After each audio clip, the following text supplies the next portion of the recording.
do some quick introductions. I'll start with Scott Menzel, who is the superintendent of the Washtenaw Intermediate School District. I keep wanting to say Western Washtenaw. I don't know why, because I think we're the center of the universe. That's it.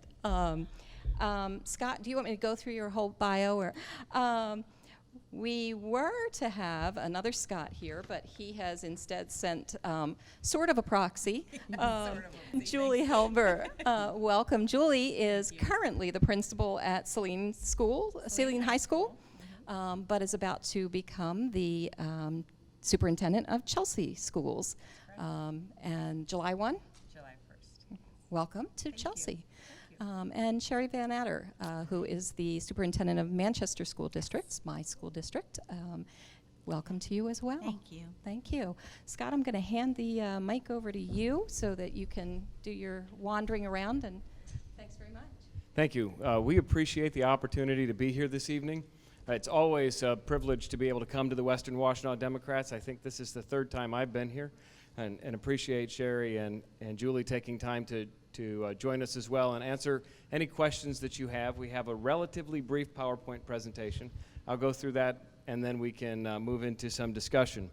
At the very beginning, though, I want to say a special shout out to the Huron Valley Central Labor Council. They endorsed the millage proposal early on. They are providing some support in terms of get out the vote with the call center work on May 1st, and we really appreciate the support of labor getting behind this effort. And I also want to, just so that we don't forget, remind people that in addition to the special education millage on May 3rd, Chelsea will also have a sinking fund millage renewal. If you didn't get a chance to pick up a brochure on your way in, please do so on your way out. And also, I think Julie can say a few words to that as well. So the theme of our campaign for the special education millage is every child, every day, ensuring educational opportunities for all. And so you might wonder, it's a special education millage, why is the theme every child, every day? So let me walk through why it's needed and why we believe that the theme actually represents what's being placed in front of the voters. First, the current special education millage in Washtenaw County doesn't cover all the cost associated with providing special education services. In fact, when you take the state and federal funding combined with our local tax levy, there's still about $24 million of unfunded liability left. It's a mandated service. That means we've got to cover those costs. That comes out of the general fund of our local districts. Given the limited resources that our local school districts have, that creates a strain on all of their budgets. And if you recall anything about the past few budget cycles, our school districts haven't seen large increases in funding for a significant period of time. And in fact, many times they've seen flat funding in terms of a per student amount. And if they've had any kind of decline in student enrollment, their net revenue has gone down as well. So if, in fact, the voters were to approve the millage request, it would get us to about a 97% reimbursement rate, and it would free up about $22 million of general fund. So the benefit to all students is just that. When districts have to take their general fund revenue and use it to provide the mandatory services related to special education, it means that money's not available to provide other services within the school. And so every student benefits when more money is available in the system. And so that's why we think it's really important to look at the entire continuum. What's the question? 1.5 mil increase in special education over a 10-year period of time. One of our debates internally at the superintendent's table and with the school board association was how long should it be and how much should we ask for? And we picked 10 years because you get voter fatigue if you're doing this too often. And the other part in terms of the 1.5 mil, it really does take us up to the cap that the state has established for how much we can levy in support of special education services. When the Ann Arbor Ypsilanti Chamber endorsed the proposal, one of the points they made, in addition to the value of the services, is that because it takes us up to the cap, we're not going to be coming back and asking for another increase down the road. So the value combined with knowing that this is the ceiling helped convince them that this was a good thing to support.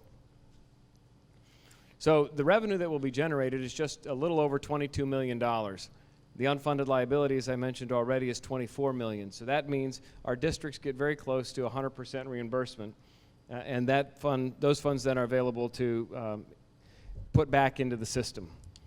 All of the funds that are raised in Washtenaw County for this millage stay here. So when school funding shifted back in 1994, the state took responsibility for a lot of the funding. And so we send money to Lansing, and then they send it back to us, and we don't always get everything we send to Lansing back into Washtenaw County. That's not true with respect to this millage. Every dollar that's raised here stays here. So in Washtenaw County, the cost of providing special education services is $121 million. $40 million of the funding comes from federal and state sources.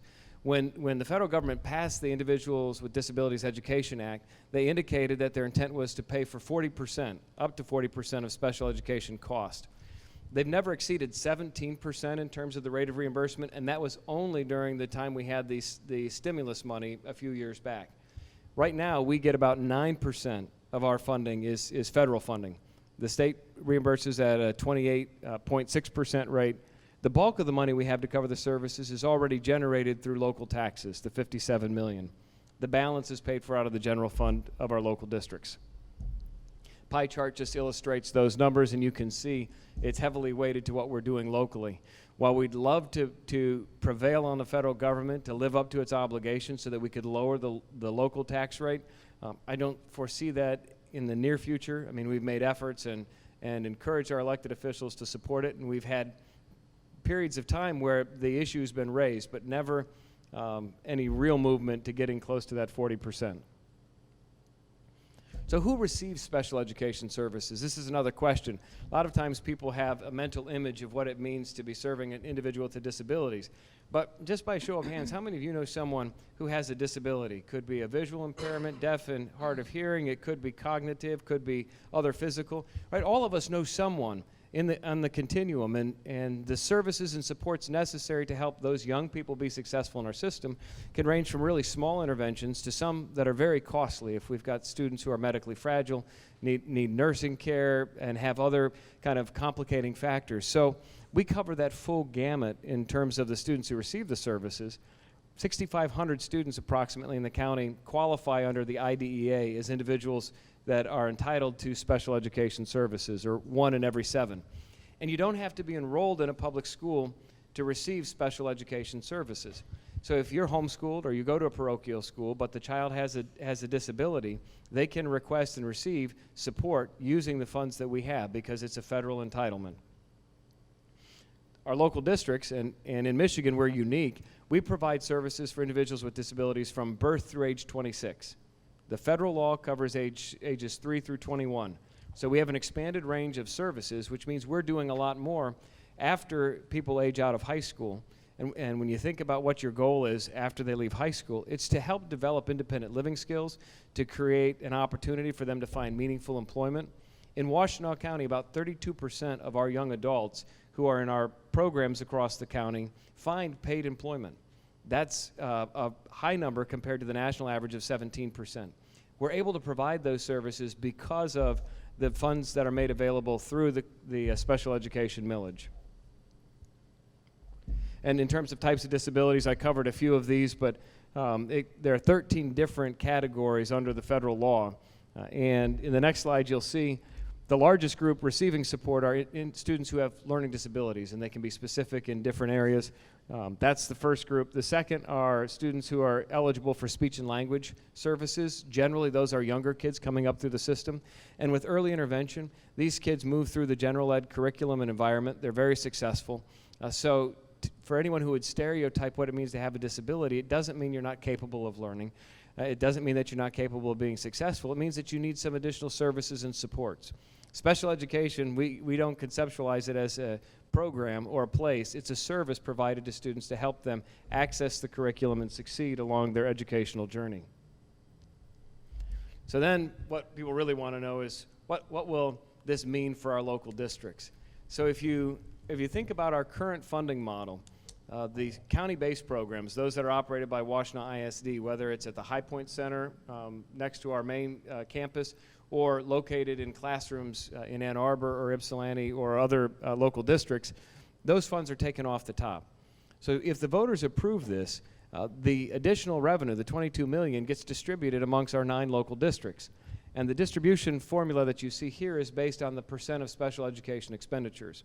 So it's not a surprise that Ann Arbor would get the largest amount. Their expenditures represent close to 42% of the total. But for Western Washtenaw County, you'll see that for Chelsea, it's $1.24 million. Dexter's $1.3 million.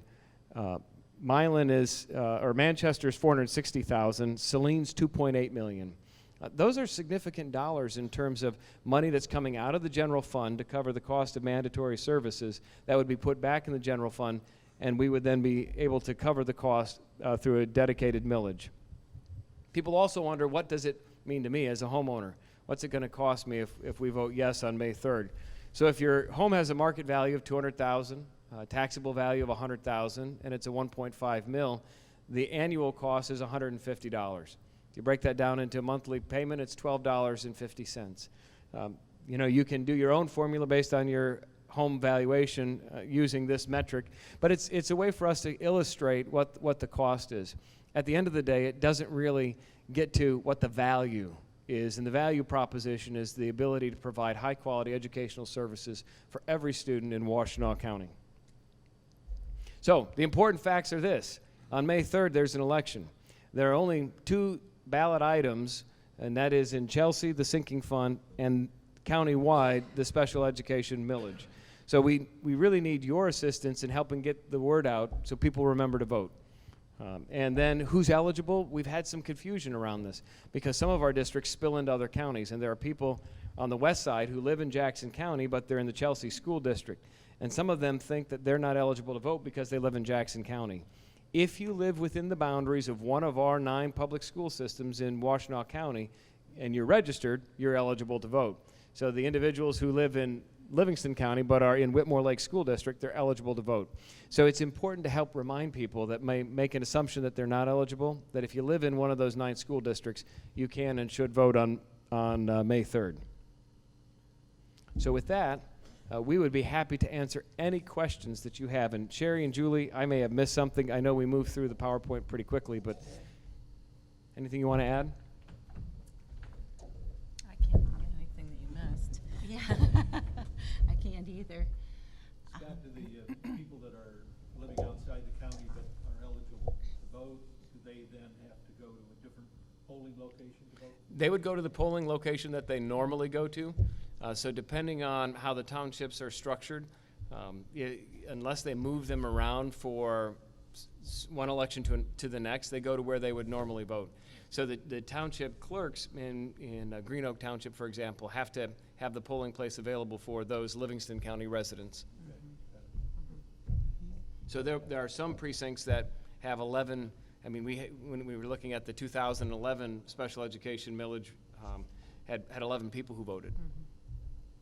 Some were even smaller. So when you get on the fringe, you lose the population density.